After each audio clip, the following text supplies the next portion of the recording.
Recebo a palavra de retratação do vereador Laércio.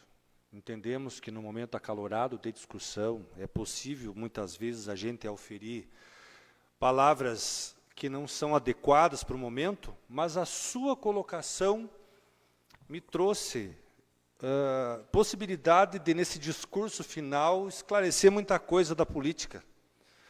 O vereador Laércio falou, quando tem voto, tem aprova e desaprova.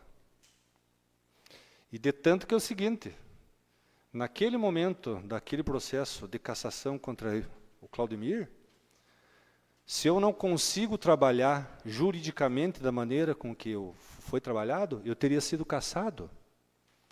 Mas depois, o processo judicial que ocorreu depois, foi arquivado. Por isso que eu lhe dei a possibilidade da retratação, que se o vereador não se retratar, abre para mim a possibilidade de uma ação, que aqui, por mais que seja um vereador, não lhe dá o direito de atribuir conduta dolosa a ninguém. Mas, aqui, recebo a sua retratação e entendo que esse assunto está encerrado, porque eu tenho como provar, porque o processo foi arquivado sobre a minha pessoa. Então, lhe devolvo as palavras, me perdoe se faltei com urbanidade, e recebo a retratação. E, pegando a carona, a garupa do seu comentário, que aqui nós temos um representante também, um prefeito que foi cassado. E aquilo, não tinha voto para nem sequer segurar uma comissão de investigação, quem dirá uma processante, né, Bebe? Então, aqui, a questão assim, é política, que funciona, Getúlio. Eu vivi isso, e ele, o Bebe, foi cassado. E depois veio o processo e disse que não tinha problema. Como eu atendi muitos prefeitos que aconteceram, que defendi também, que foram cassados, depois a justiça colocou de volta, quando veio inocência, digamos ali, a situação que não tinha culpa, já tinha terminado o mandato, vai fazer o quê?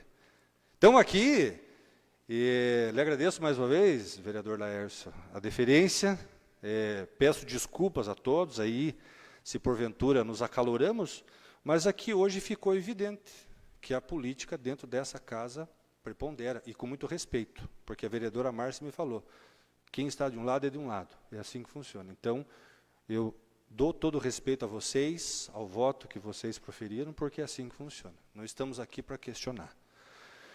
E tanto isso é verdadeiro, que eu sugiro ao prefeito, ingresse com uma ação de uma obrigação de fazer contra essa empresa, e deposite esses 86.400 que foi dado em forma de desconto, e garanta o juízo e libere, seja a penhora ou a suspensão, digamos, do direito de transferir, porque para mim é o seguinte, o que eu entendo, se eu não transfiro um recibo, não é meu.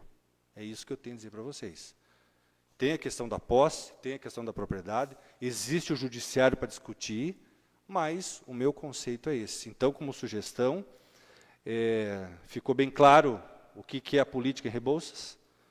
Eu sugiro, nós ainda temos condições de auxiliar o prefeito a liberar essa carreta desse hibridador, porque esse valor aqui, e vai ser alvo aqui também, porque eu, enquanto vereador, eu vou querer saber o que foi feito com esses 86.400, que de repente está no caixa, está disponível. Poxa, deposita em juízo, garanta para essa empresa que está querendo penhorar ali, que está inviabilizando a transferência, paga, porque é um dinheiro que seria da empresa, de direito da licitação, e termina e para com toda essa situação, essa discussão envolvendo.